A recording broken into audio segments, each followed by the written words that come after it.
Hello, heathens, and welcome to Spinning the Wheel podcast with me, your battered but not broken host, Megan Angus. And this week we will be discussing Samhain season, new moon in Scorpio, lunar week 37 for some folks around the planet. Thank you for joining me here on Ye Old Podcast. Let's get into it. Just to orient ourselves, first and foremost, on the wheel, we are in Samhain season officially. Officially, it is ookie spooky season, and I don't want to hear anything else about it, other than joyous rapture. Okay. Is it foggy where you are? Is it pouring rain? Is it soggy and wet and cold? Wonderful. Congratulations. I'm very happy for you. It is where I am, and it is blissful. I'm so happy that the cold November rain has finally come back. God's watch over Axl Rose. Okay, let's get into it. All right.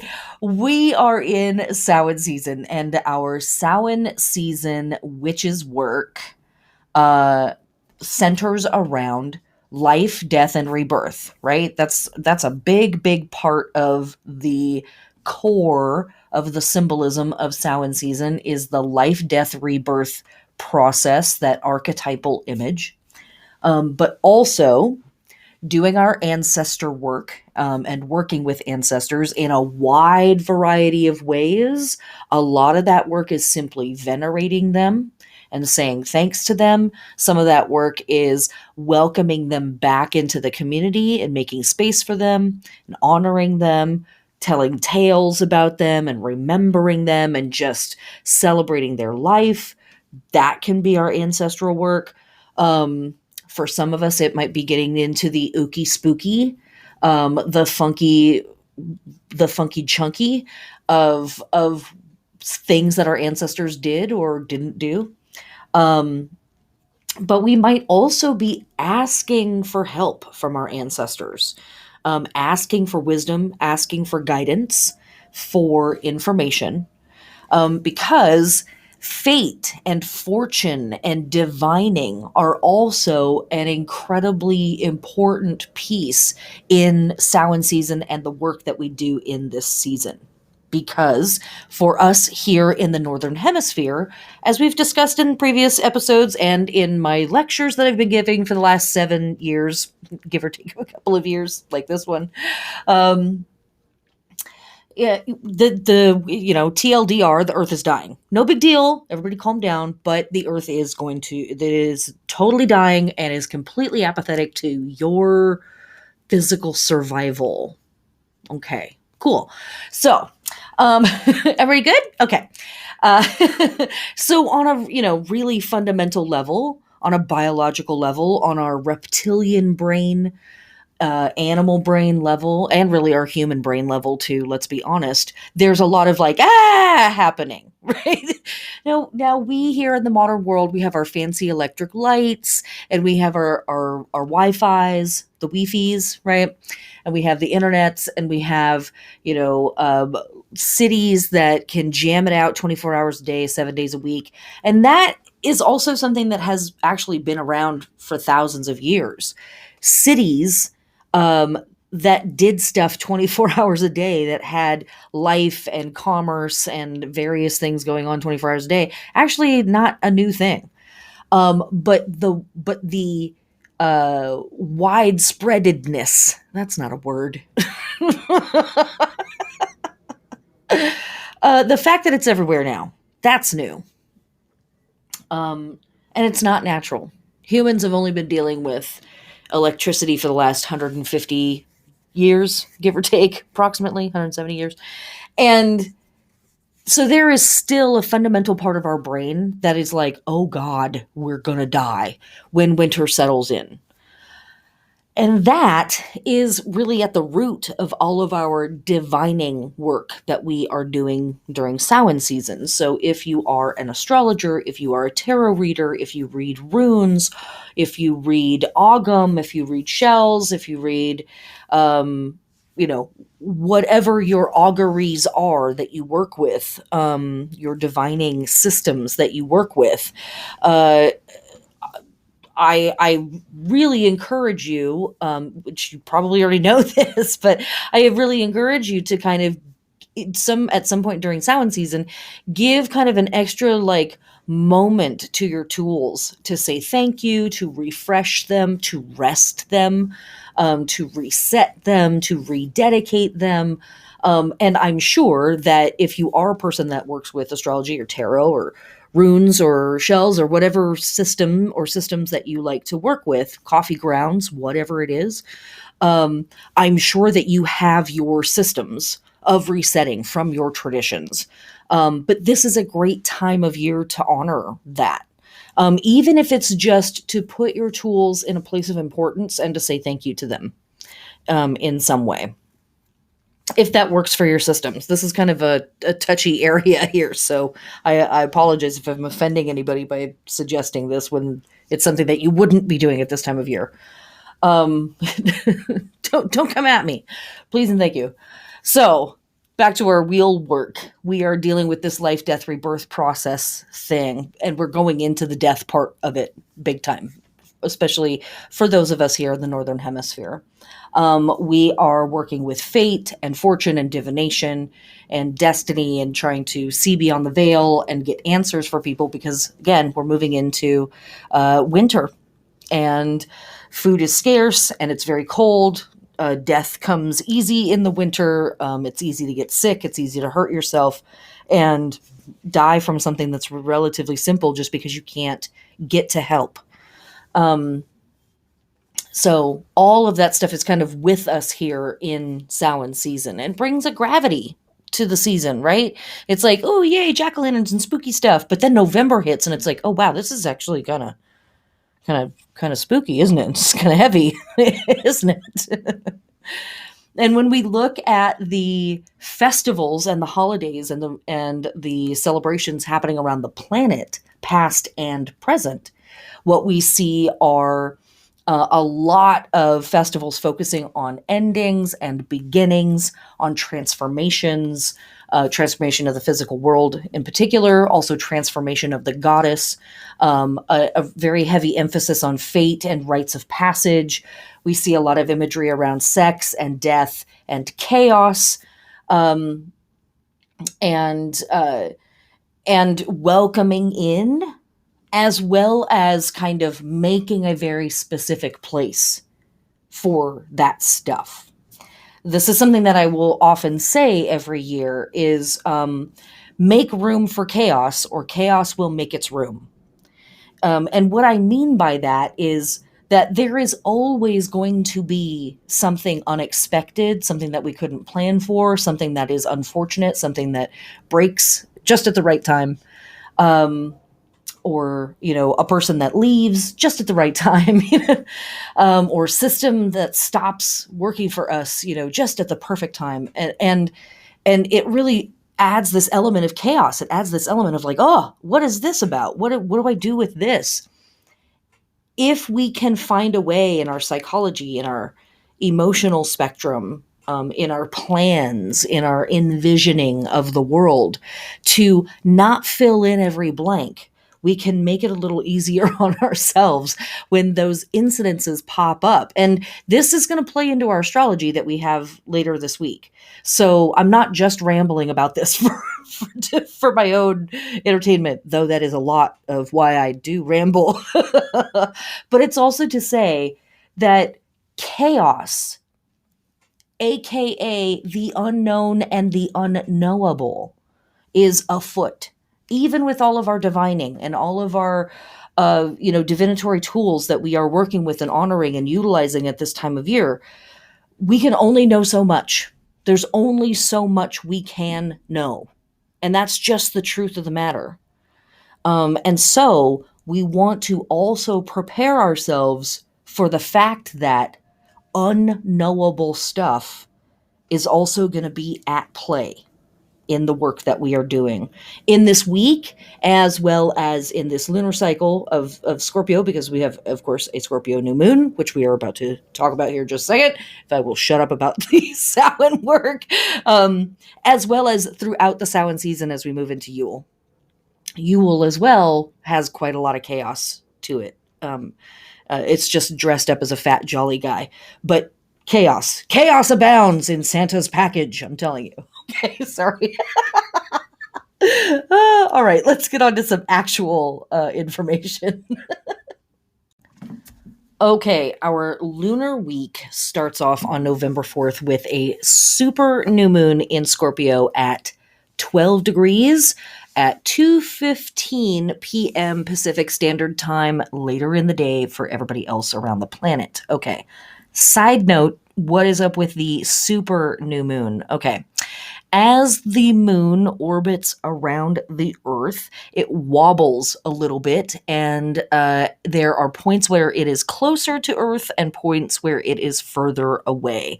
It's not dramatically so, you probably would have noticed by now, but when it is a super moon, it means that it is closer to Earth, and then the opposite, when it's further away, is the micro moon.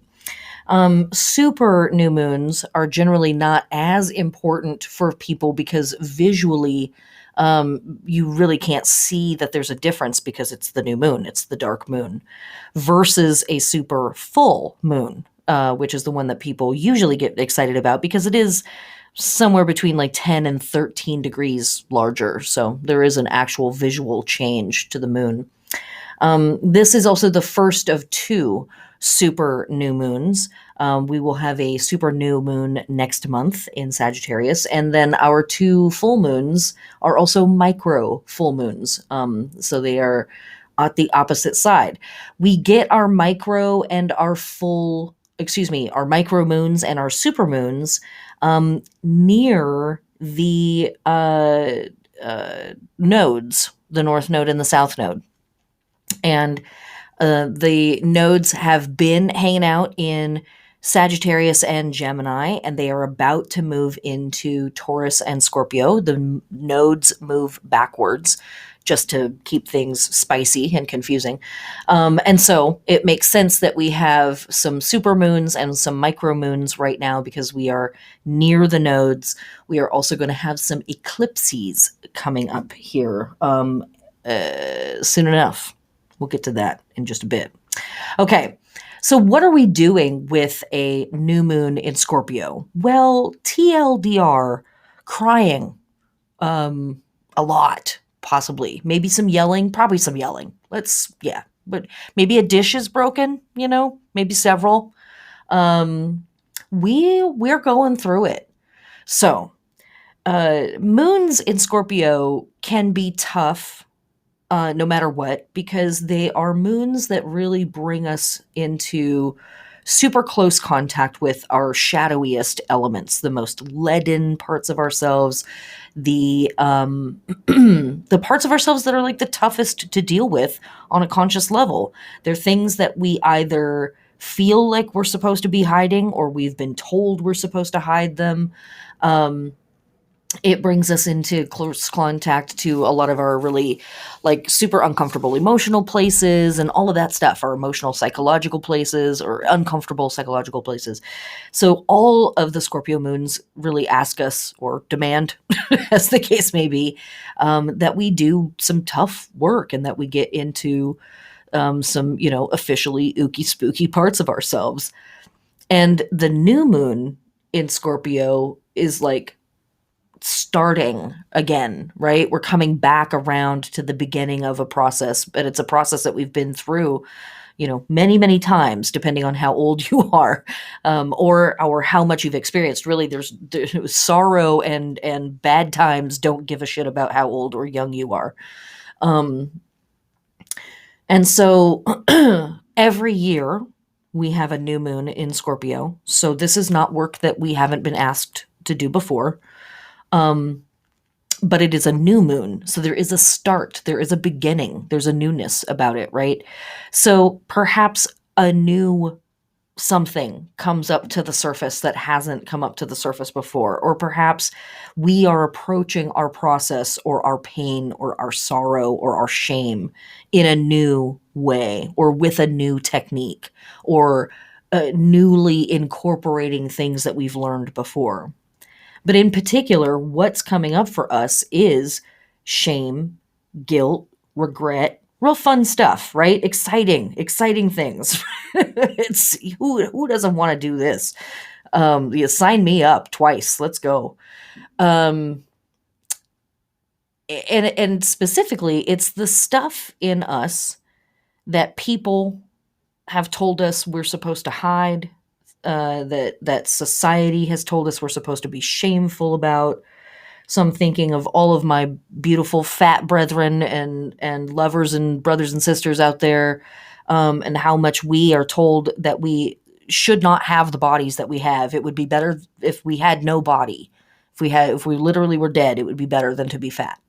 I'm thinking of all of my people of color out there in the world who are told that the skin that they have been born with is bad and wrong. And it would be better if they just disappeared or changed themselves as much as possible to not be this thing that they are naturally.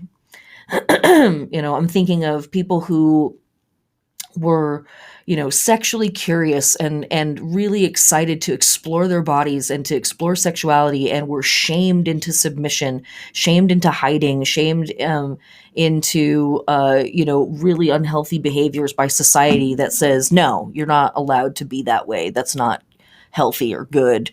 We don't support that at all. I'm thinking of my trans family and trans friends out there, and my intersex friends and family that are out there, and community members who have been told by the world and society, you are wrong for existing the way that you are, the way that you've literally been born. No, we're not doing it that way. We don't care. And you need to change for our comfort, right? It's so funky. It's such yucky stuff. And we build up such a gnarly pearl around those things. They get in us and they sink down deep. And so on a moon like this, we have a really potent and powerful and painful, let's not lie to ourselves, opportunity to allow some of these funkiest voices to come up to the surface and speak their pain.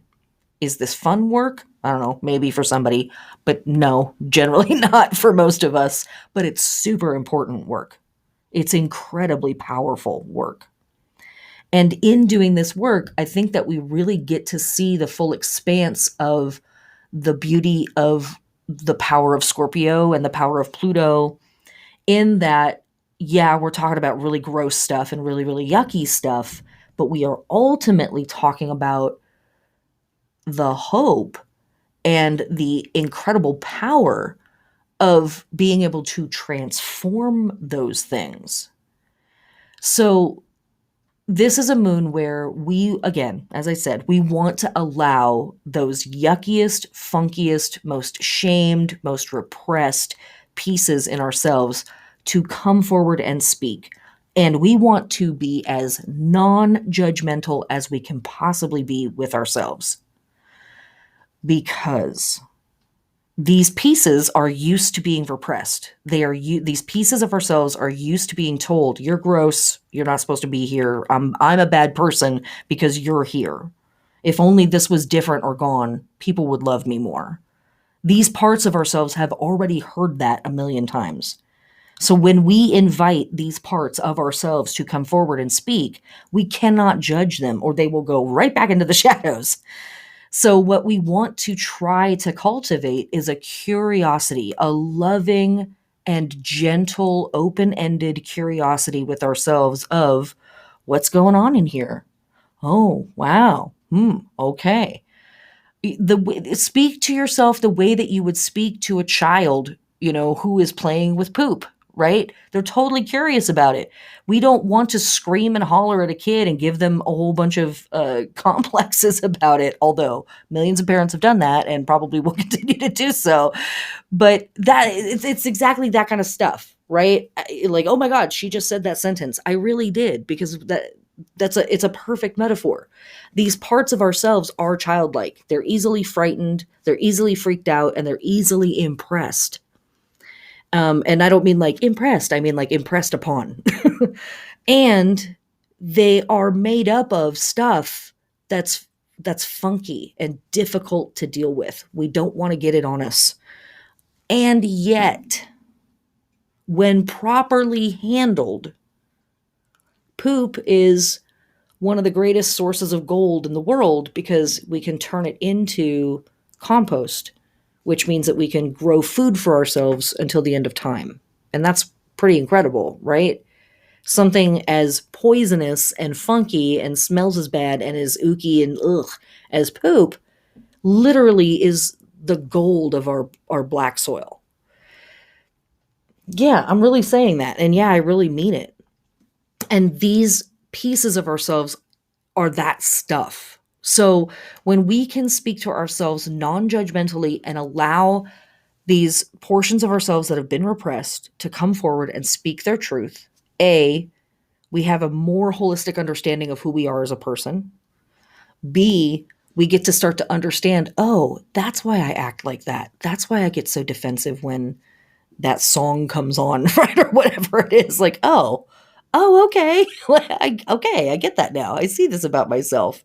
And then we get to have a conscious decision and a conscious conversation with ourselves about, what do I want to do with this information? Do I want to change this? Do I want to integrate it? What do I want to do with it? And it is no longer ruling me from the shadows. It has had its chance to come forward and speak its truth. And now I get to integrate it, or, whatever decision I'm going to make about it. It's wildly powerful stuff. And it is truly the power of Scorpio and the power of Pluto to be able to go into the dark, into the spooky, into the funky, into the void, into the chaos, into the wrong, the bent, the faded, the corroded, the cancerous. And to go, dude, you see this? This is in here. This is incredible. There's so much treasure here.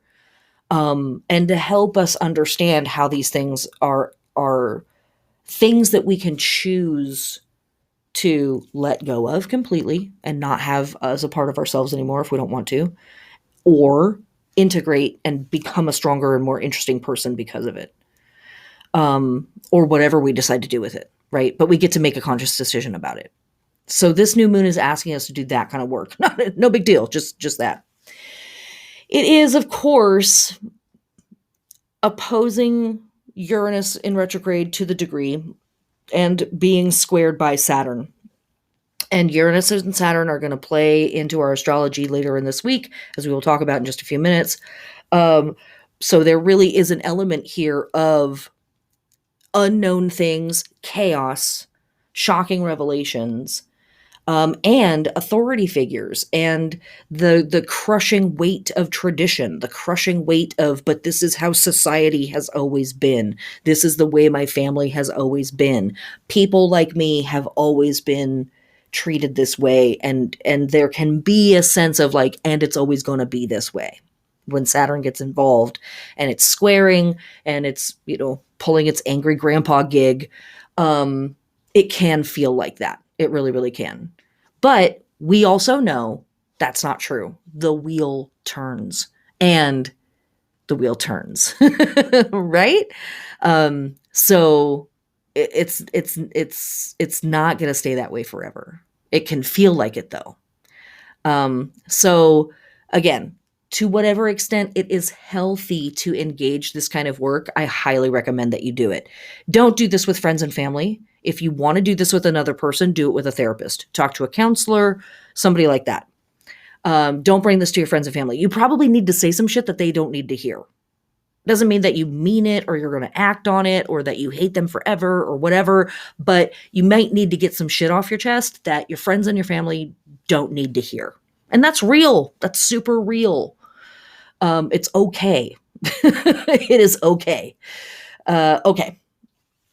For our lunar body work, while we are working with the new moon in Scorpio, we are awaking, activating, adorning, stimulating, and nourishing for action our organs and our processes that oversee sex and death.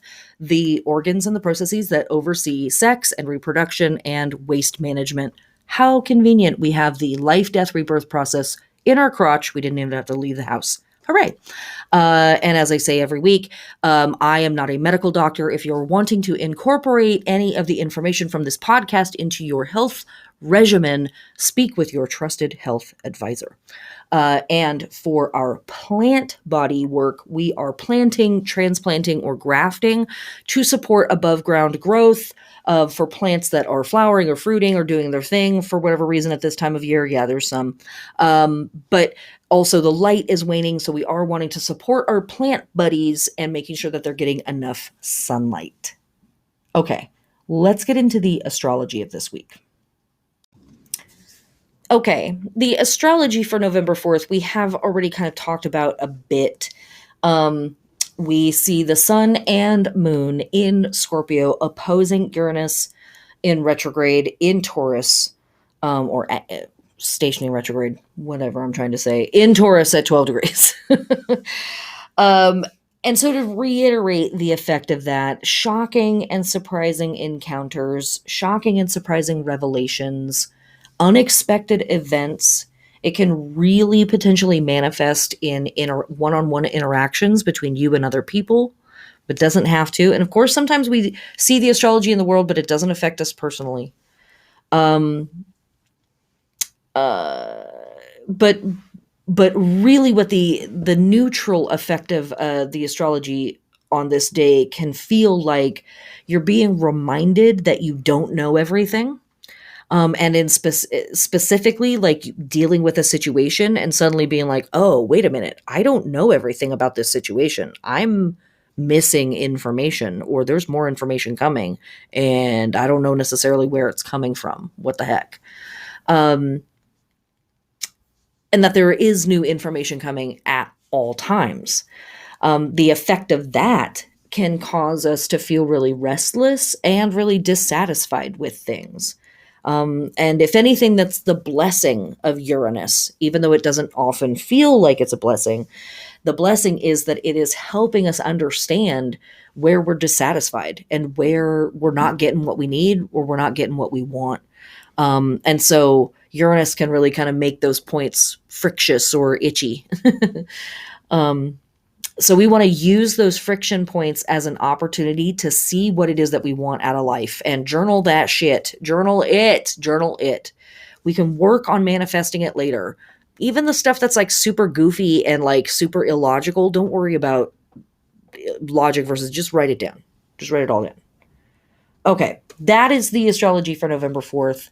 Now let us get into the holy days, etc. of November 4th. Okay, the big deal festival that is happening or starting on November 4th and runs through November 9th approximately is the Hindu fantastic carnival-esque festival of Diwali, or Deepavali.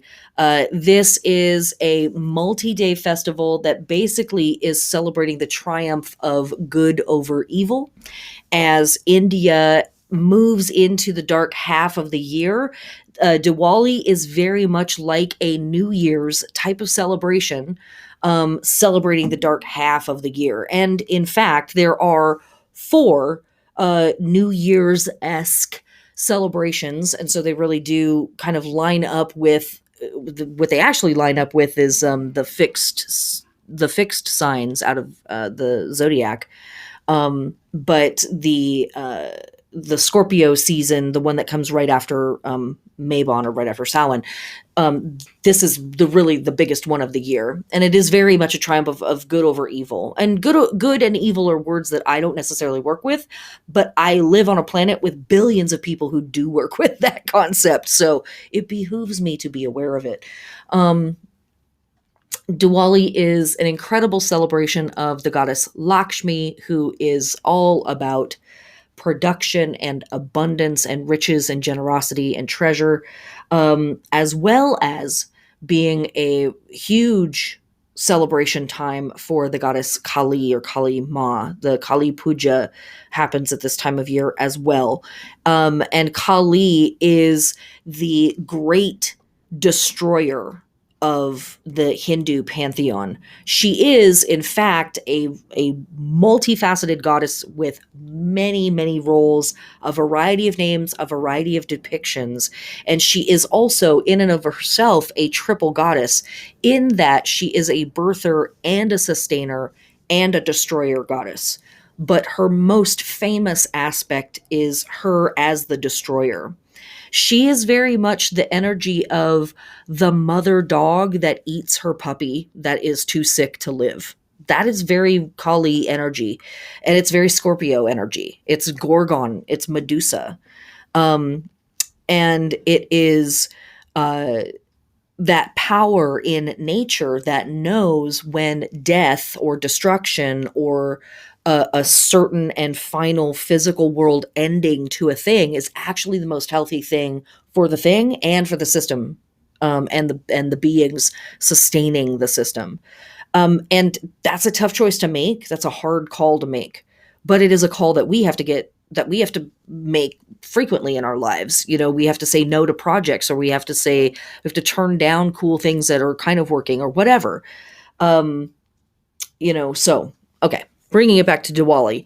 Incredible festival. It is multiple days. It is a huge celebration, way bigger than we have the scope to talk about in the podcast. Go check it out. I highly recommend it. It is traditionally celebrated by stringing up lights in your home, putting out decorations, getting together with friends and family and having giant feasts. There's ancestral veneration. There's divinatory practices for, like, casting lots to look at fate for the season as we go into the darkness. Obviously, lots of prayers and lots of sacrifices of various types to all of these goddesses and gods that are being celebrated. That's more than just Lakshmi and Kali. They're just the really big ones. Um, People dress up their homes, they clean stuff, they reset things. And there's also like a new energy brought in. So sometimes like a new piece of furniture is bought, even if it's just like a new chair, like a step stool. A new piece of clothing is bought, a new, like, go get a mani-pedi or something like that, like bringing in that idea of like, it's new, we're starting over, it's brand new, check it out. And really bringing in that energy. I love that. That's our life, death, rebirth thing right there. Like, we just had the darkness. We're stepping into the darkness, but, we are starting over again. Let's do this. Okay. Also on this day, from our ancient Roman ancestors, we have the Feast of Proserpina. This is a holiday that I have written down. Can't find a lot of notes about it online. So maybe this feast is here. It makes sense. It's timely. We also have Calendar November, which means that this new year or this new moon marks the beginning of the month of November for our ancient Roman ancestors. So it's timely. It would make sense that the Feast of Proserpina is now. Could have been a month ago or so, but still seasonal. All right, let us move on to November 5th.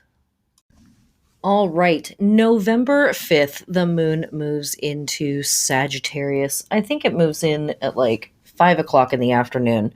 So you got like half a day of the moon being in Scorpio, and yeah. It's like 5 o'clock, something like that. Anyways, I don't know why that was so important to me. I really needed to look that up. When we are working with this waxing moon in Sag energy, this is really encouraging us to travel, but I'm also going to say expanding our consciousness with a purpose. So if you're eating 5 tabs of LSD, have a goal. I'm saying, not just for recreation. Like, let's get some work done.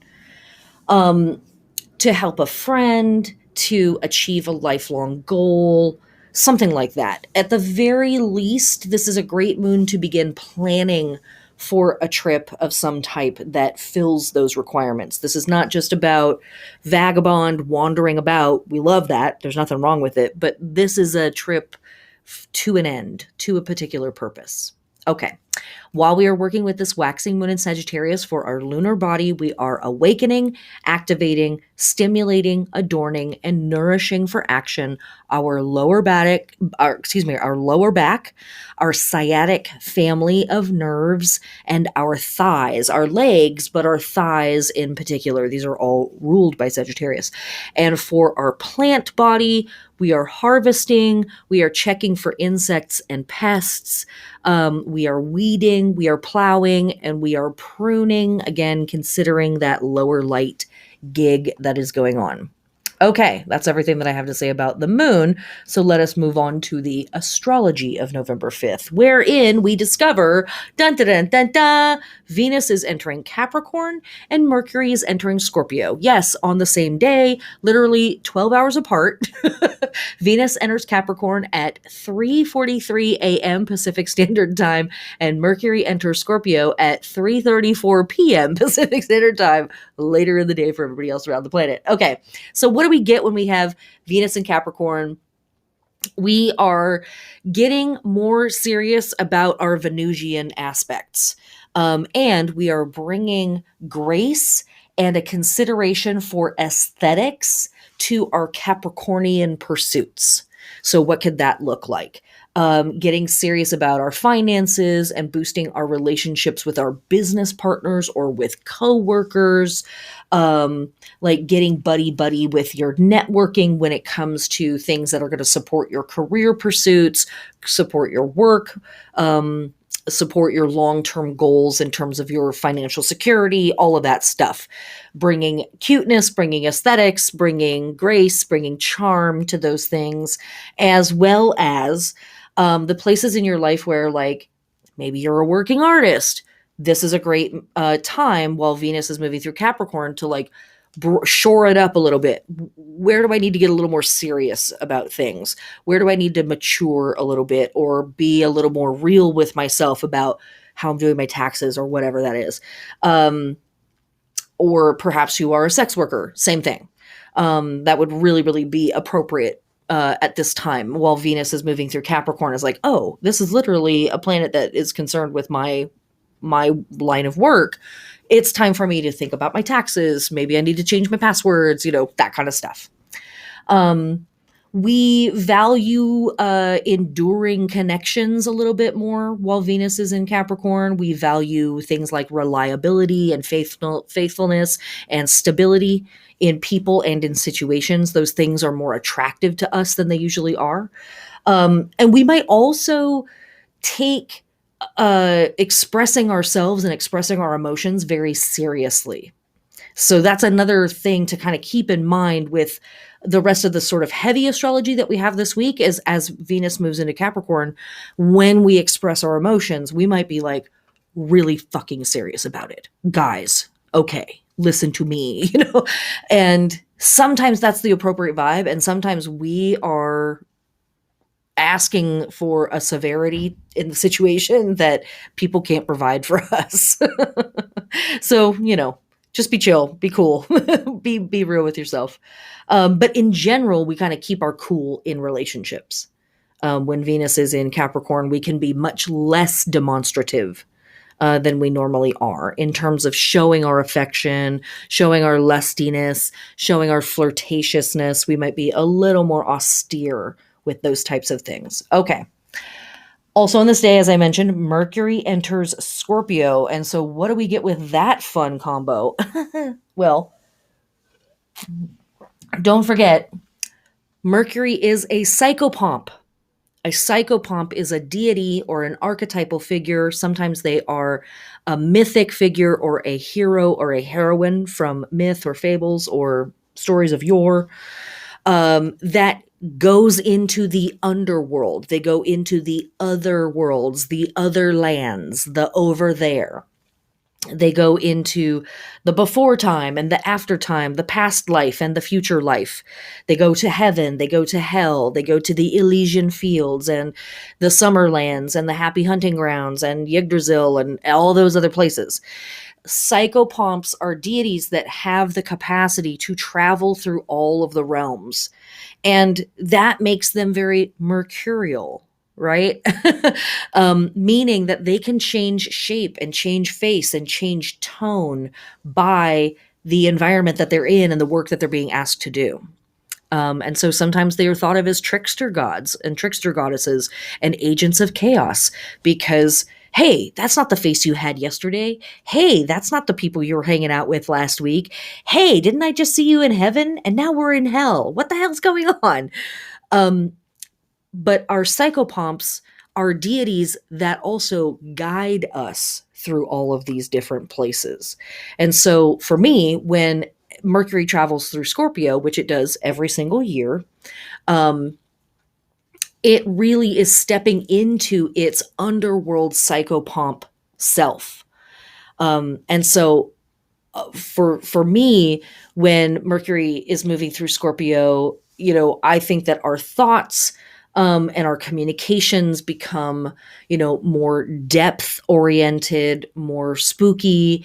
We want to get to the deep part of the conversation. We want to get to the deep elements of our psychology, the deep parts of our emotions, and we want to talk about it and we want to think about it and we want to communicate it.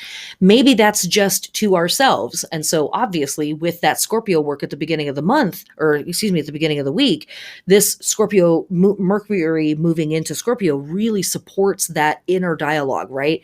It's like, let me make these voices more clear and more apparent. And so we tend to probe, observe, and focus our thoughts under this influence. We look for motivations. We look for deeply buried information. And our thoughts are profound.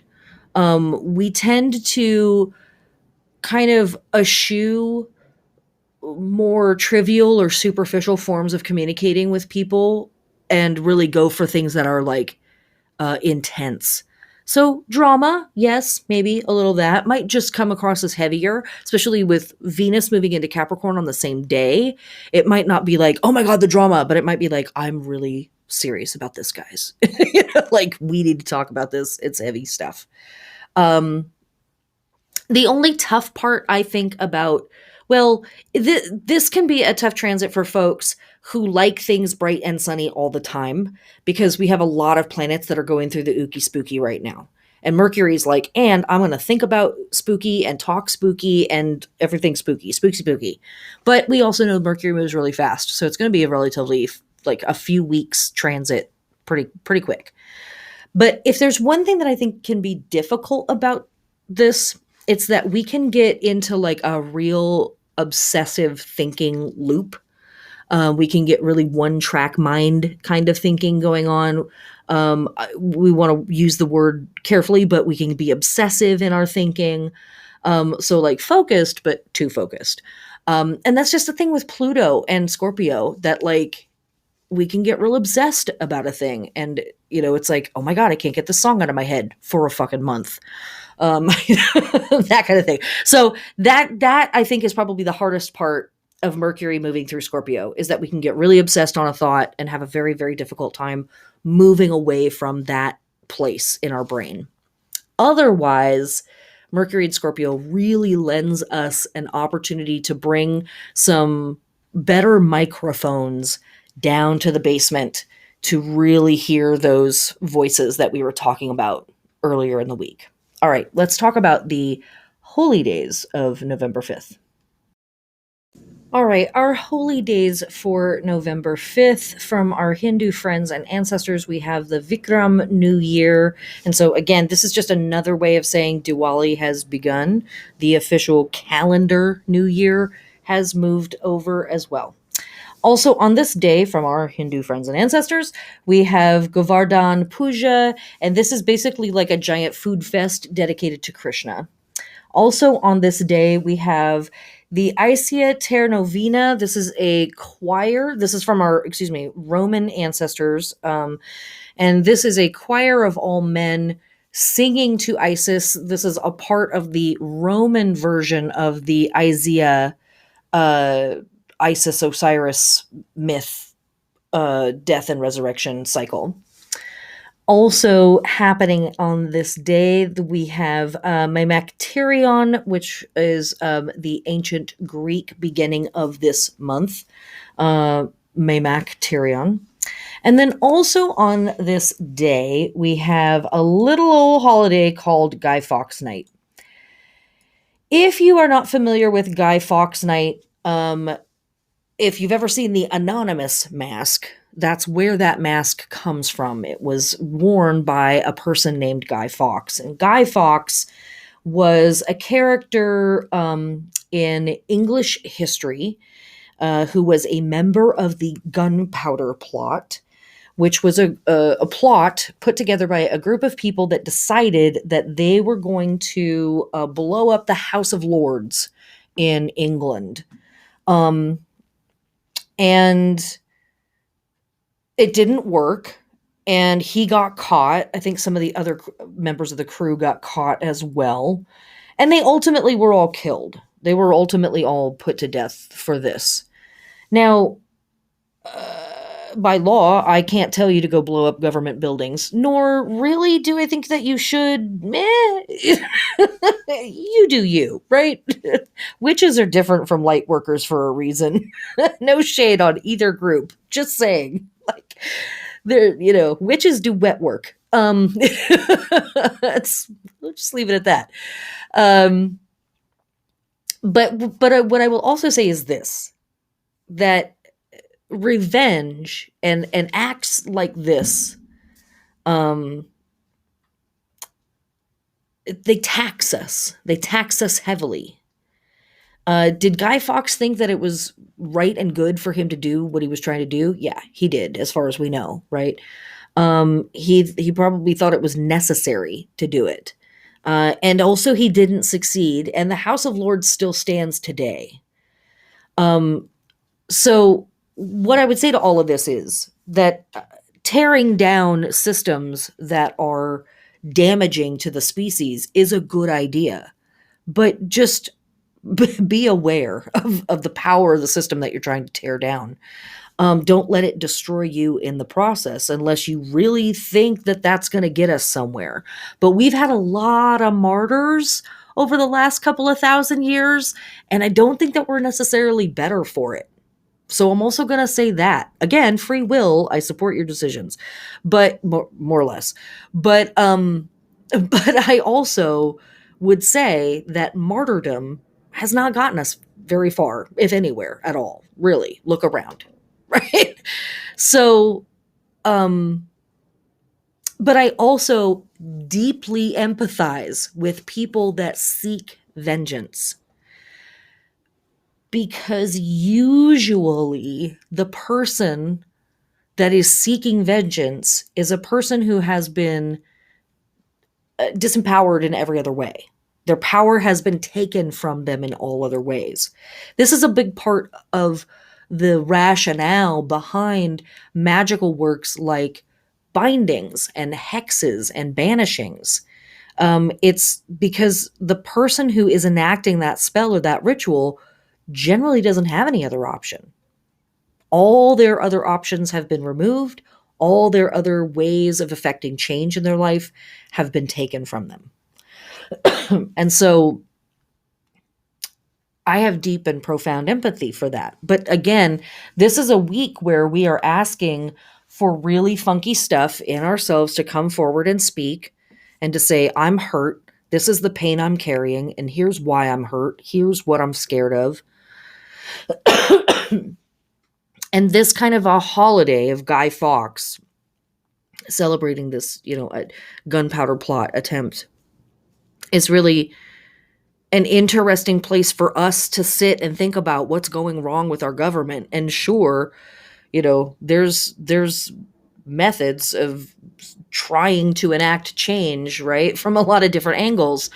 But how many of those methods are just going to result in your destruction, in your obliteration?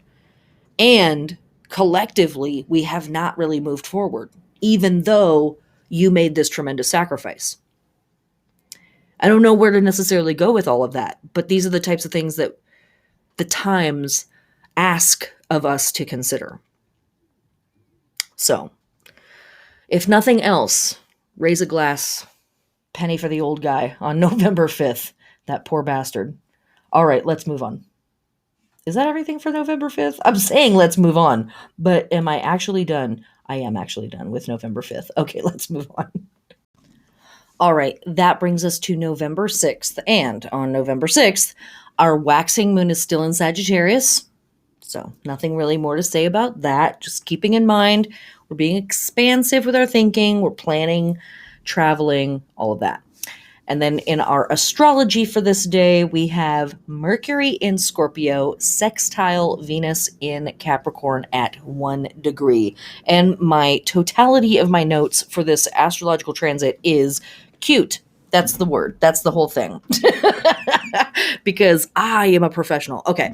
What I think is really cute about this is that it is, at least for a day, bringing a type of harmony between the depth and the spooky and the seriousness of Venus moving through Capricorn and the depth and the spooky and the seriousness of Mercury moving through Scorpio.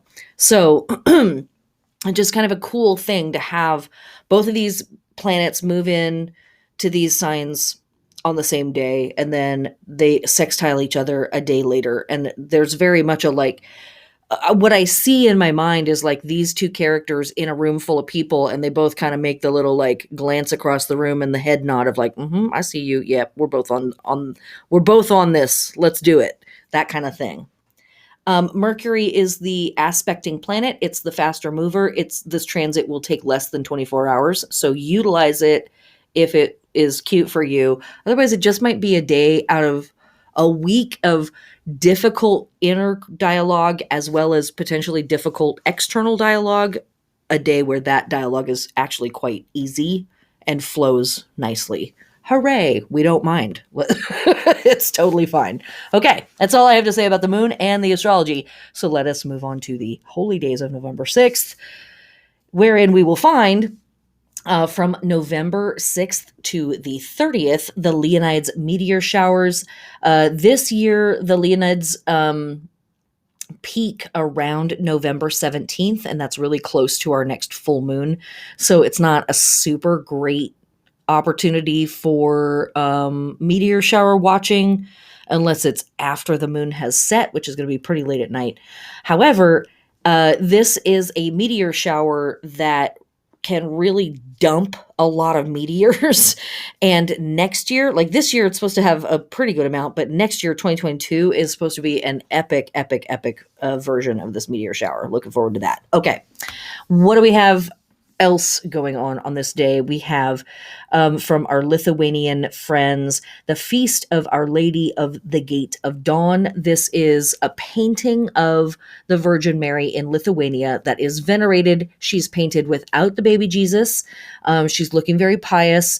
This is yet another one of those very, very old paintings or depictions of the Virgin Mary that has like slightly altered stuff that is venerated and has been for several hundred years, observed by pagans and by Catholics. Also on this day, from our Hindu friends, we have Bhai Dooj. I just love saying that. Bhai Dooj. This is the second lunar day of the new year. Literally that. Okay. Also on this day from our Egyptian ancestors, we have the night of Hoka Maat, or the night of Maat. Maat or Maat is an incredibly powerful and important Egyptian goddess. She literally was the physical world. Her name, Maat or Maat, is where we get the words matter and material, and maternal, and like all of that stuff all comes from her name. She literally represented the material plane itself and order in particular. She is the founder of civilizations. She's the founder of dynasties, and she is she like brought the understanding of the seasons, and she brought the cycle of the zodiac and the moon and stars and their rhythmic systems. She brought all of that to the physical plane. So she really literally represents order. And so here, again, very much like Diwali, We have this big goddess being venerated that in a sense is a type of triumph of good over evil, or an order over chaos, is really what's going on with this holiday dedicated to this goddess. Also, on this day, we have the birth of Tiamat from our Babylonian ancestors. Again, another goddess dedicated to chaos in a form and order, because the serpentine body of Tiamat literally encircled the waters of earth and were the border between the known and the unknown.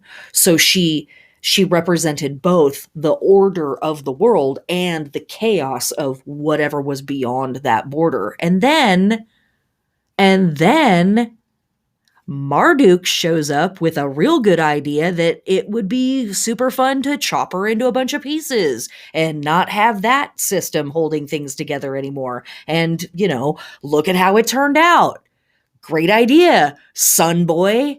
Yeah, I'm calling out Marduk. I call him out all the time. If you see him, let him know where I'm at. I'm down. I'm good to go. Like if Marduk thinks he's got something on 2021, let's have a conversation, bro. I'm in the alley. I'll be waiting for you, smoking a joint. Okay. I'm sure somebody out there is like, oh my God, she's calling out Marduk. Yeah, and I've been calling him out for years, and his wimp ass hasn't shown up yet. So chop this serpentine goddess up, bitch.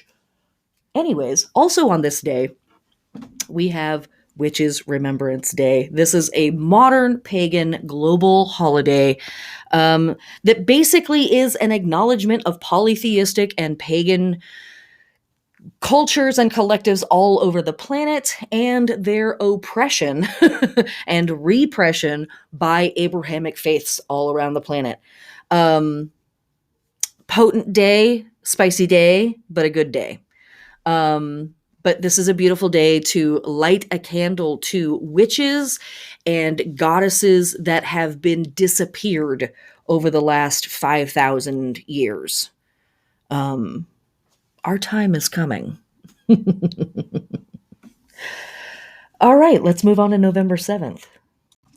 All right, that brings us to November 7th, and we have our super cute waxing BB moon moves into Capricorn at 5:03 p.m. Pacific Standard Time, and just an hour and a half later, we hit the actual degree of the waxing crescent moon at 0 degrees in Capricorn at 6:31 p.m. Pacific Standard Time, later in the day for everybody else around the planet.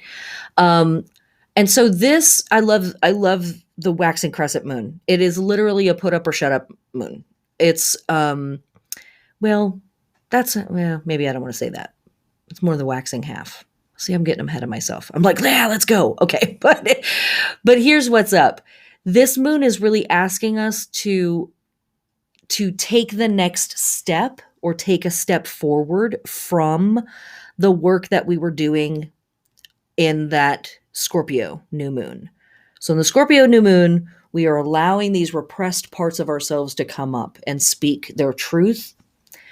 And here in this waxing crescent moon in Capricorn, we are now brewing and stewing on considering attempting or a goal or a challenge that people like you could never, you just could never, you could never even attempt this, let alone accomplish it. And so here's the connection here. We've had this real rough go of, digging into some funky stuff with our new moon in Scorpio. And then we move into Sagittarius and we're like, okay, I'm going to go to my happy place and think about like traveling really, really far away from all of this. Thank you. Bye. But the combination of those two things can lead us to thinking about these things that we've always wanted to do, right? That's what the Sagittarius moon is asking of us. Like, what's a trip you've always wanted to take, but you haven't taken? And now Capricorn is saying, what's a thing that you've always wanted to do, but you've been told a person like you could never do this. You could never accomplish it. See how this is all adding up? When we get that funky stuff pulled up from Scorpio of here's the things I've been told to repress and be shameful about and push down in myself. Sagittarius, I'm having an escapist moment, but that's ultimately leading me to think about adventures that I really want to go on, but I've always been told I'm not supposed to try that, or I could never accomplish that. And so this moon in Capricorn is like, well, today, bitch, we're gonna. And so this moon really, really, really encourages us to make a plan and and attack, basically, like jump on it as if our life depended on it. It doesn't have to be climb to Everest. It doesn't have to be the hardest thing that you can think of, but it should be something that you really want to do, but have always been told a person like you can't do that. You can't achieve this. Um, and if you fail at it, try it again. Maybe this is just the planning stage and we're going to actually physically try it in a little bit. But that's really what this moon is asking for us, is to think about those long-term goals that are our own personal mountain peaks that we're not climbing, and to kind of light a fire under our own asses and say, no, I need to climb my personal mountain peaks. I got to try. At the very least, I have to try. So that's what we're doing with this moon. While we are working with the waxing moon in Capricorn for our lunar body work, we are awakening, activating, nourishing, stimulating, and adorning for action our skin, our bones, our hair, our nails, especially our skeletal system, and especially our skin, also our teeth. These are all ruled by Capricorn. So whatever you want to do with that stuff, go for it. If that's just investing in a brand new, incredibly delicious, glittery body lotion, have at it, kid. For our plant body work, we want to be building or fixing structures, indoor or outdoor, whatever. So that might be mending garden boxes, or dealing with the planter that cracked in the first freeze this year and replanting that thing, that kind of stuff. That's what we're doing with our Capricorn moon. And there is no astrology of note for this day. So let us move on to the holy days. Okay, so first and foremost, for folks in parts of America, and I think that's it, daylight saving time ends. Hooray! Okay. What else do we have going on this day? We have the heliacal rising of the fixed star Zubin el-Ganubi. So this is a fixed star that is connected to the constellation of Libra, and it represents the southern scale. And the metaphor or the imagery around the southern scale basically equates to the insufficient price. And it really talks a lot about not getting what you deserve, being cheated, and being shorted on things. But it also speaks to what happens to us when we act from a place of feeling insufficient or feeling like we are not getting our due, and how that can foster a lot of that yucky stuff that we were talking about at the beginning of the week, with our greed and our shame and our guilt and our fear. When that stuff unnamed and unacknowledged bubbles up to the surface, it often bubbles up in the form of being greedy, being domineering, being vengeful, abusing our power, whatever power it is that we have. If we find somebody that's under us, right? Because goddess bless a hierarchy, that we get to torture them, or we get to flex on these peons. Finally, there's somebody that I'm in control of. Rah! It's that stuff. And so Zubin el-Ganubi really represents that whole world of metaphor, both that feeling of being shorted and being slighted and not being given what you deserve, and then the funky stuff that can come up in us when we act or think from that place. It's hard work. Again, I really want to emphasize that this kind of stuff is fucking difficult to do. It's difficult to sit with ourselves while these things come up. It's difficult to acknowledge these things because there are places where we feel very righteous. And we often feel like it's actually a matter of life and death. And sometimes it is. We feel like we really need to be greedy. We need to be defensive. We need to flex our power so that these people don't try to come at us, that thing. But that's what's turning our world into what it is, because we are all understandably acting from places of fear and scarcity and defensiveness. It's a scary world out there, and there's a lot of funky business going on. So it's totally logical that a person would be a prepper, right? It's totally logical that somebody would suddenly develop an interest in learning how to shoot a gun, and things like that.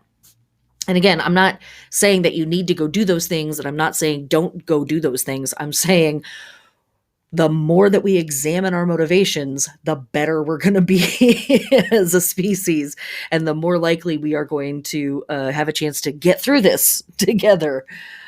Just that stuff. Just that stuff. Okay. Other things happening on this day. We have solar Samhain. What is that? We've already had Samhain. What the heck is solar Samhain? Well, in our orbit around the sun, we travel through 360 degrees, and the Sabbats actually fall on very specific degrees as we travel in our orbit around the sun. The colloquial date, the cultural date for Samhain is October 31st, November 1st. But solar Samhain actually is at 15 degrees of Scorpio, and it is the exact halfway mark between Mabon, fall equinox, and Yule, or winter solstice. So on November 7th, we are exactly halfway through from fall equinox to winter solstice. That's what's up with solar Samhain. Now, that's a cool, interesting scientific element, astronomical element to know, factoid, right? Bring it up in the workroom. But isn't it also interesting that lots and lots and lots of the ancient dates for these death-oriented holidays, transition-oriented holidays, also are here in the first week of November, or even the first 2 weeks of November. We also see Nicknevin, which is the old Celtic New Year, here on November 7th. And that's also partly because of the switch between the Gregorian and the Julian calendar, right? Like time, when it's time, it's totally malleable. It's a goofy thing. But yes, this is also part, like, I do this every year, but I really stress this with the cross-quarter holidays in particular. The equinoxes and the solstices are pretty specific, right? It's a date or 3 days. It's when we're talking about the solstices, of the sun doing a specific thing. And we can't really argue with that, right? Like, the sun's going to do it on those days every year, the end. I don't care what the calendar says, the sun is doing its thing at this time. And you can set a clock by it. Many megalithic sites did. But with the cross-quarter holidays, it's more of a vibe, right? It's not based on a lunar thing. It's not based on the sun doing anything in particular. It's just a vibe.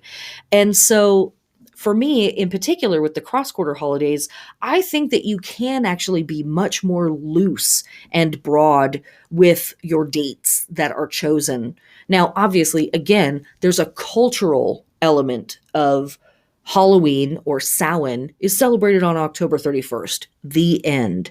But we know that we could potentially be doing this work intensely for a week or more.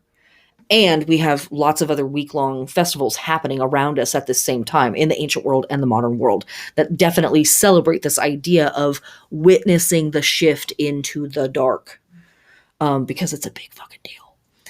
Okay. Also on this day, we have from November 9th, or November 7th to November 9th, the Feast of Divine Justice. This is a modern pagan holiday, and this is absolutely in acknowledgement of the goddess Maat, but also, again, that sense of order over chaos. Also on this day, we have Makahiki, which is the harvest festival from Hawaii. And we also have from November 7th to the 20th, the Ludi Plebi or Plebi, which are the games of the plebes or the games of the people from our ancient Roman ancestors. And once again, as we know, when it comes to the state enforced Roman games. These were always a distraction from something else going on. This was very much like, you will have fun. You will have fun. You will have fun. Do not pay attention to the Senate. Do not pay attention to Congress. You will have fun. Go gamble. Race a horse. Have sex. Drink some wine. Yay. That stuff. Oh, the Romans. Yeah, why I oughta. Okay. That is everything for November 7th. Let's move on to November 8th. All right, that brings us to November 8th. And I forgot to mention on November 7th, we also have Trans Parents Day. This is a global holiday celebrating and acknowledging trans parents. I can't think of a harder job. Like, that's literally like, may I please have the most difficult seat to sit in on the bus? I'm gonna be trans, but also I'm gonna be a parent.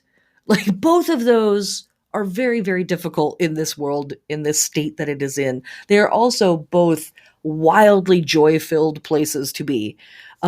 So goddess and gods and all the rest, bless our trans parents, community members, our friends, our family, those people. They're bringing really, really potent magic into our communities. Really important stuff there. Okay, now officially November 8th. Our waxing moon is still in Capricorn, so we know what we're doing with that.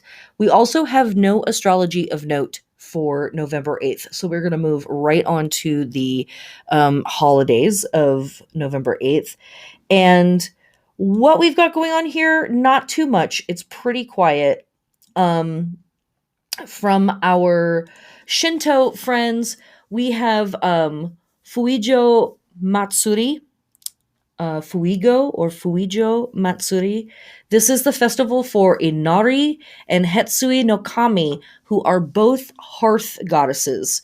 And that imagery of the hearth goddess is definitely something that we see in Diwali as well. Hearth goddesses literally represent the heart of the home, the warm soul of the home. And so this festival is dedicated to these two goddesses that represent that kind of energy in community and in people's personal lives. Also, excuse me. Also on this day, we have the feast of the Archangel Uriel. And this is from our Eastern Orthodox Catholic friends and ancestors. Uriel is, by some accounts, one of the four archangels, and oversees a lot of really interesting stuff. The angel definitely has a mercurial vibe about them, but they are also affiliated with the North. They oversee magic. They also oversee the gateways to the lands of the dead, and hold the keys to hell by in some imagery and all of that stuff.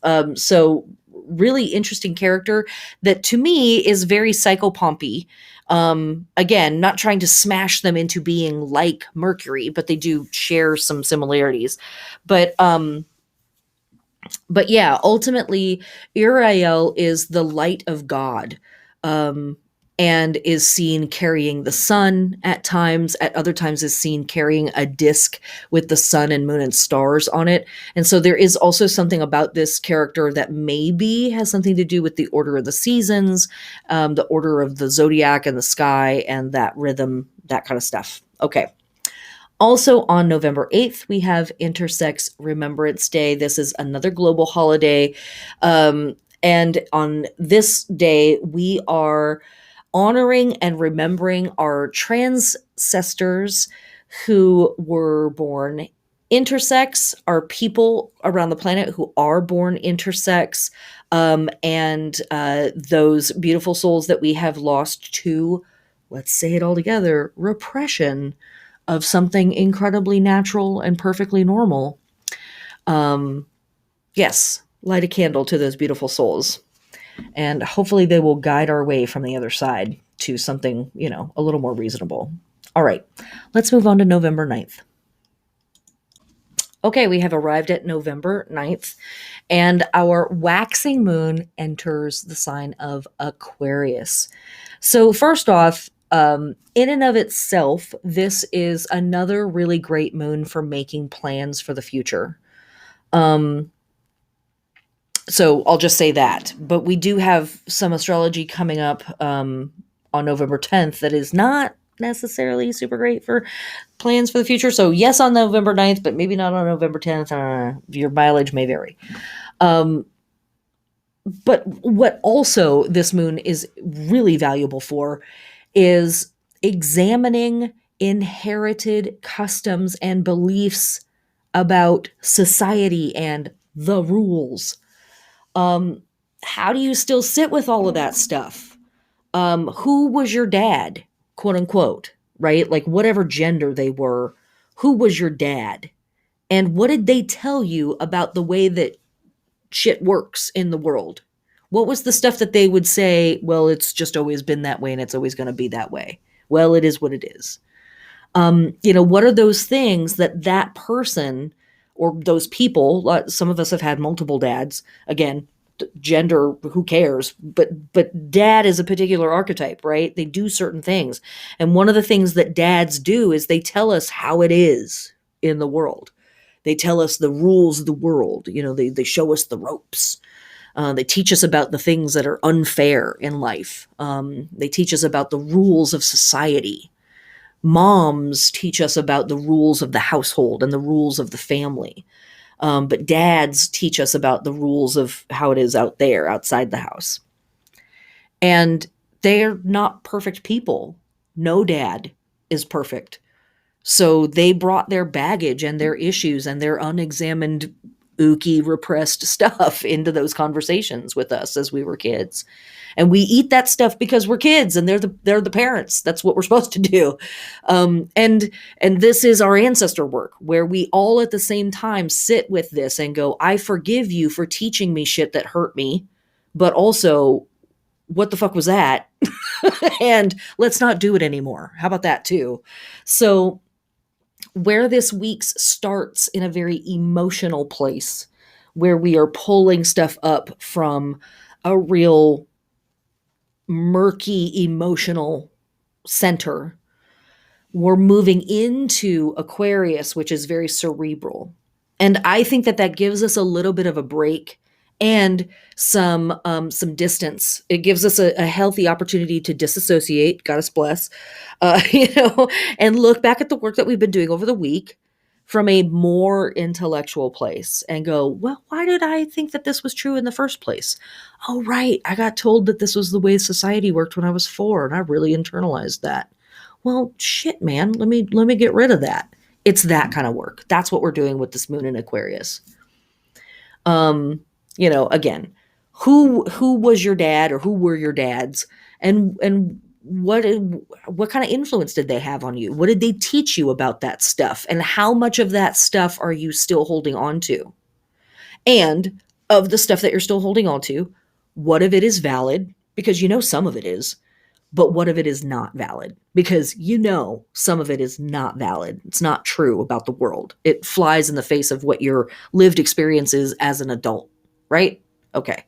So this is a great moon to kind of come into that portion of this conversation of like, what is all this repressed stuff? Well, who was telling me to repress it in the first place? Oh, right. These people that I was living with. What the hell? Okay. For our lunar body work with our waxing moon in Aquarius, we are awakening, activating, adorning, stimulating, and nourishing for action our legs, and in particular, our knees and ankles to a lesser extent. For our plant body work, we are harvesting, we are doing pest control, we are plowing, we are weeding for above ground results. And I should say this as well. There is a very old folk tradition about not harvesting anything after October 31st. Um, and I would say this. Clearly, things get harvested after October 31st because there are fruits and vegetables and herbs that can be harvested at all times of the year. Not all year long necessarily, but there are clearly things that grow during winter. Cabbage, for example, kale is going to do great in the middle of January. I'm harvesting that. I'm going to eat it. So obviously that. But there is something to allowing the earth to rest for a little while after Samhain, right? Again, our metaphor here is that we're moving out of Mabon into Samhain season, and we've had this massive mother goddess give birth to this giganto harvest, right? She's like, leave me the fuck alone for a minute. I need some private time. Thank you. So there is a sense energetically to the idea of maybe I don't need to harvest every day all the time. But also there is biology, and there's a real science to the idea of not harvesting after October 31st because it is cold outside, but it is wet and things are not drying out. And so mold and mildew and fungus are more and more likely to occur. And what does that lead to? Witch trials, basically. Mass hallucinations because ergot got mixed into the rye, and now we're all tripping on goody goody Puritan goody wife over here and her especially fantastic loaf of bread. Um, so biologically, just from a health standpoint, there's also something to the idea of not harvesting after October 31st. Slash, are you inviting in chaos? And if so, are you doing it on purpose? Are you making room for chaos? Perhaps you are saying, nope, I need to harvest a little bit of the darkness that's out here. Again, you're a witch. Your mileage may vary. You know what you're doing. And if you don't know what you're doing, journal and look back on it. And then you can decide later if you want to do it again. Okay. We have no astrology of note for this day. So the only other thing that I have to mention here is from our modern pagan friends, we have the Feast of the Furies. And the Furies are characters from Greek myth, but they really are an archetype that we see in lots of different cultures around the world of these goddesses or deities or magical beings of some type that their purpose is to seek vengeance against those who have wronged the system, that have tipped the balance, and upset the laws of the universe. So they are a holy vengeance. They represent that force in the universe that others maybe would call karma. That's like, nope, the scale will be balanced. Remember earlier in the week, we have the heliacal rising of the fixed star Zubin Ganubi, the insufficient price, the southern scale of Libra.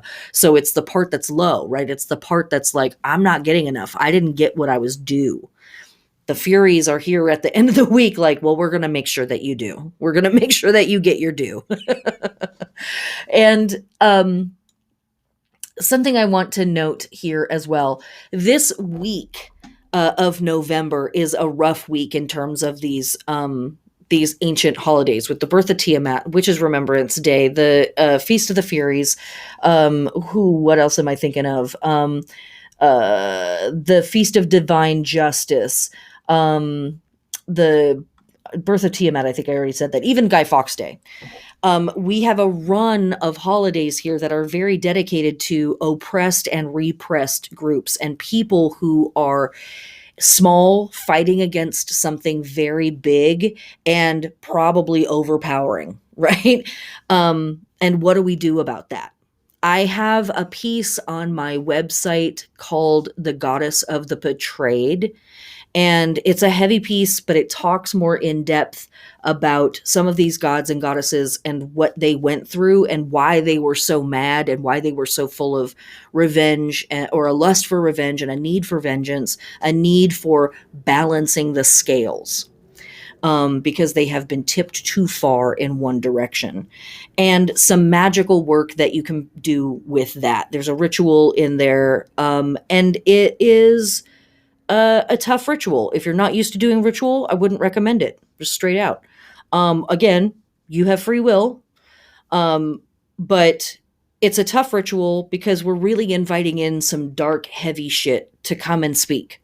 And you want to know that you can stay grounded in your sense of self while these very big forces come forward and talk, or even just make themselves known.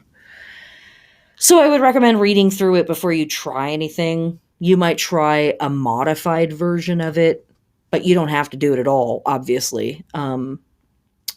Take what works for you, leave what doesn't. But that piece is on my site, The Goddess of the Betrayed, to get a little more insight into this thing. Okay, that brings us to our very last day, November 10th. Let's get into it. All right, that brings us to November 10th. Okay. Our waxing moon is still in Aquarius, so we are still doing our Aquarius moon work. And I'm going to do things slightly backwards and mention that our only holy day for this day is Chath Puja from our Hindu friends and ancestors and loved ones. And this is a holy day that is celebrated on the 6th day of this new month. And it is dedicated to the sun. And I just think that's really cool because there's a bunch of Western magical traditions and magical systems that connect the number 6 to the sun. Cool, weird stuff. Okay. Now we're going to come back around to talk about the astrology on this day, which is butt. Okay, so I'm just going to say right off the bat, I'm not excited. I already put in a complaint. I don't think I'm going to hear anything back. Okay, what do we have going on this day? 3 really exciting things. Everybody calm down, but also, pay attention. We have Mercury in Scorpio conjunct Mars at 7 degrees. And then we also on the same day have Mercury in Scorpio square Saturn in Aquarius at 7 degrees. And then later in the day, Mars scooches forward just a little bit, and it also comes into square Saturn in Aquarius at 7 degrees. So we basically have Mars and Mercury conjunct in Scorpio at 7 degrees, squaring Saturn. Exciting, right? Who doesn't love a Mars Saturn square? And then let's get Mercury in there to really drum up the gossip and the drama around it. I saw this and I was like, no, no, no, we're not doing this. It's been a fucked off year. No, we absolutely do not need to have astrology like this. Who put this here? Who put this here? Was it Marduk? If it was Marduk, I'll tell you what. I'll pull the whole goddamn car over. Okay, let's get into it. When we are I'm going to break it down into its various delicious parts. So let's first look at Mercury conjunct Mars. What do we have when Mercury and Mars are hanging out with each other? Well, this is a handle with care type of scenario. In the best capacity, we have tremendous intellectual and mental energy, right? Mercury is the mind. Mars is the drive. So I'm thinking hard. I'm brainifying. My brainification is on 11, right? It's pretty epic. But we also can be feeling very competitive and really excited about debating. And that can then turn into where we are seeking arguments, and we're irritable and we're defensive, and we start to be defensive about shit that we don't even care about. We don't even have a dog in the fight. We don't even have, any stake in it. And so this is uber masterclass in fighting on the internet, right? I see a post and I just, my thumbs are flying. I'm just typing like a fiend, right? over something that I totally don't care about and I'm completely unconnected to. Classic stuff. Huge waste of time. Great opportunity to drum up a bunch of drama with people that we don't know or don't know well, right? Great opportunities for stupid shit to happen. Okay, cool. So that's Mercury and Scorpio conjunct Mars. Great. What else is going on? So let's now look at the Mercury square Saturn situation.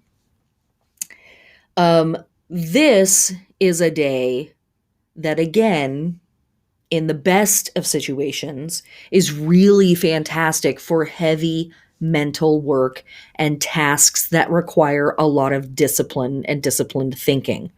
So, Mercury conjunct Mars, square Saturn in a really good environment, if we're really able to work with this energy, means I'm driven to do this thing that requires a lot of discipline. So I'm working hard and I'm working stable and steady and steadfast on this thing that needs my brain to be really, really focused on it. Cool. But of course, there's context, right? Okay.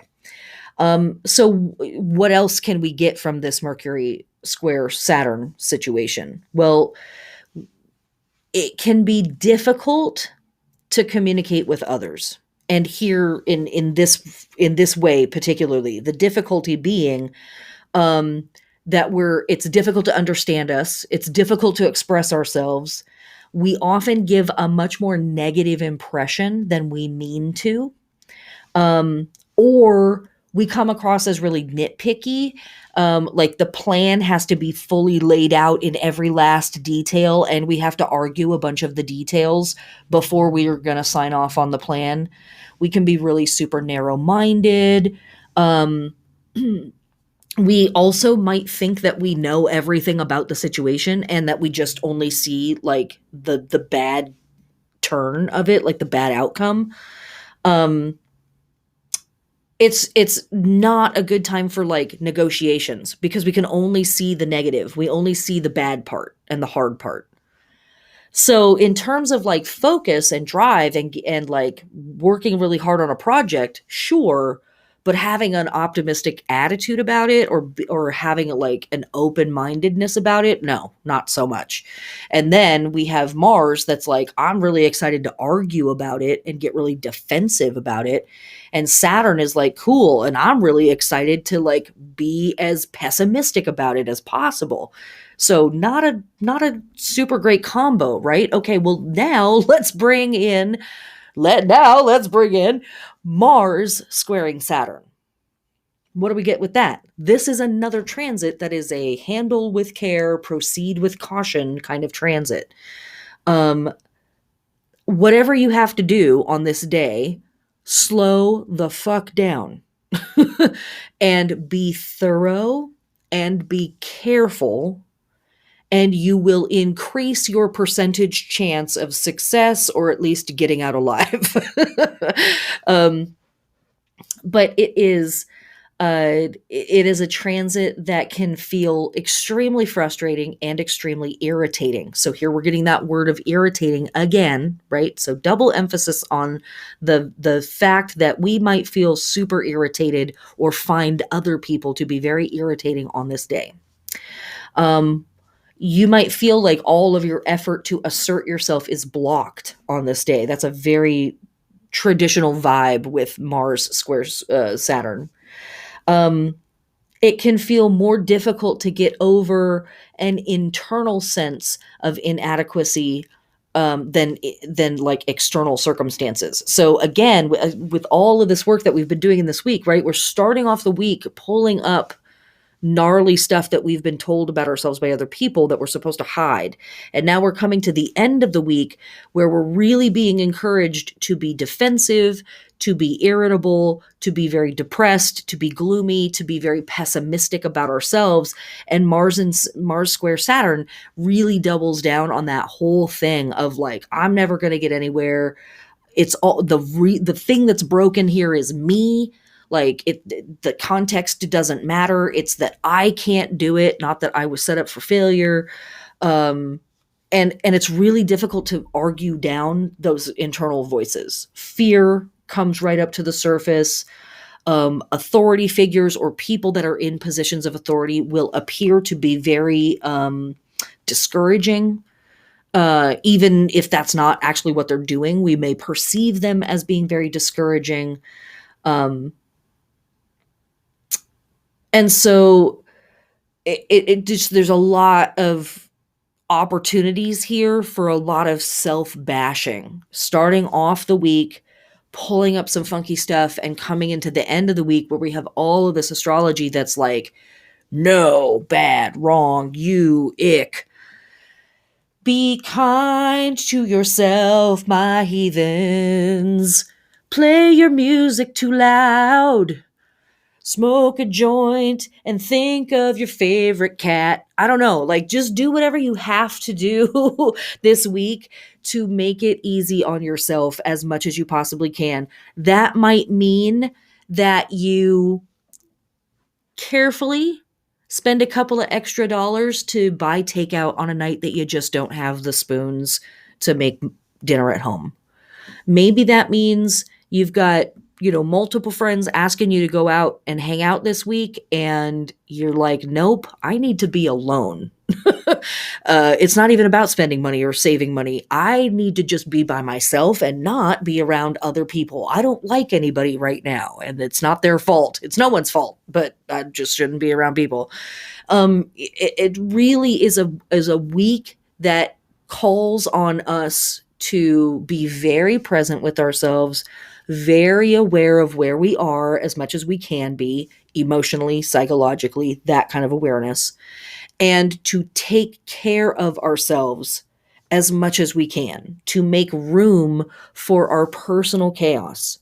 Or we're the person that's like, yeah, I'll go do these 80 things on Friday night, and we feel overwhelmed, and then we're crying at the bar over our second drink because we just can't hold it in any longer because we didn't give we didn't give ourselves a safe space to go have a messy breakdown, which is totally fine and normal and healthy, especially in a time of like this, right?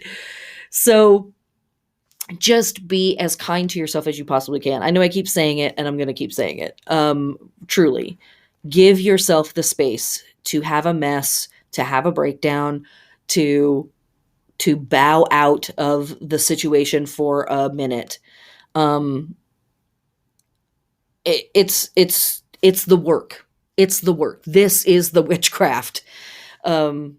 Being able to witness yourself and hold yourself in your process as you go through your process. It's tough and really, really good. Okay, let's wrap it up.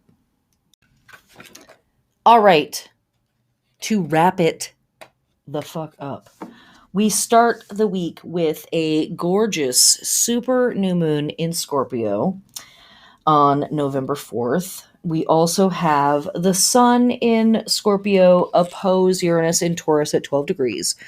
On November 5th, we have Venus moving into Capricorn. We have Mercury moving into Scorpio and the moon moving into Sagittarius. On November 6th, we have Mercury in Scorpio sextile Venus in Capricorn at 1 degree. On November 7th, we have our waxing crescent moon at 0 degrees in Capricorn. And then on the next day, which is November 8th, we have nothing of note. That's right. Sorry. November 9th, the moon moves into Aquarius. November 10th, Mercury in Scorpio conjunct Mars, and both of those guys square Saturn. Pretty exciting stuff if you are a sadist and or a masochist. Okay. This week, our lunar phases move from Scorpio to Aquarius. So we are still working that fixed sign current. And we are fixing the current season, right? We're fixing fall. We just talked about the astrology, and I will mention one. Let me say profound and hearty thank yous to my patrons. You guys are literally keeping me alive right now, and I just have so much gratitude and so much thanks, and it's weird, it's still uncomfortable, and thank you, thank you, thank you, thank you for believing in me at times when I fully do not believe in myself.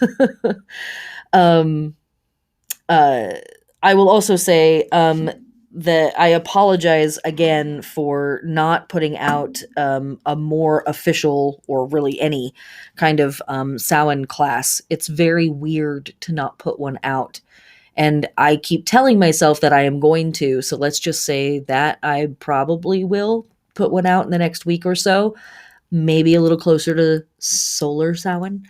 Um, but but I also have to recognize that I'm going through like a wildly difficult experience, and it's really taking a lot of my um personal strength to just like get up and be a person every day. So, you know, just it comes for you sometimes, and I really have to honor myself and where I'm at in that process. So, if you haven't yet, feel free to go back and watch my Samhain lecture from last year. It's free up on YouTube. And if you would like the calendar and the workbook, a solo Samhain ritual to work with from Scott Cunningham, the translated epic poem of the descent of Inanna, I have all of that in a folder for my patrons who are subscribed at the $9 level and up. Those have all been renewed for this year, and you can get them as soon as you join.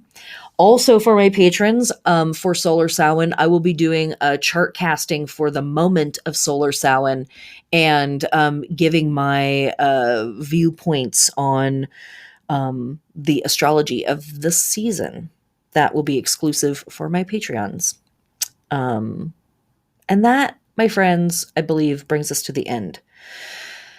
If you are looking for some advice, some divinatory practices, I might be able to supply that for you. I do read tarot. I also offer astrology readings. They are all over the internet at this time because of COVID. You can check out my website for my prices and my styles and my history and how I got into reading tarot and astrology in the first place. I've been doing it for, give or take 30 years. No big deal. But Samhain is a great time to check in on, where we're headed for the winter months and the kind of work that's being asked of us as we move through this portion of the wheel. Okay, that's everything. Thanks so much, guys. I really appreciate the incredible feedback that I have received about this podcast. I absolutely fucking love doing it. It really brings me a lot of joy. Um, and and it's been really exciting to hear how excited you all are about this work. um, and so, yeah, thank you. Thank you, thank you, thank you. Okay, I'm gonna go get high because it's time. I love you, heathens. Blessed be.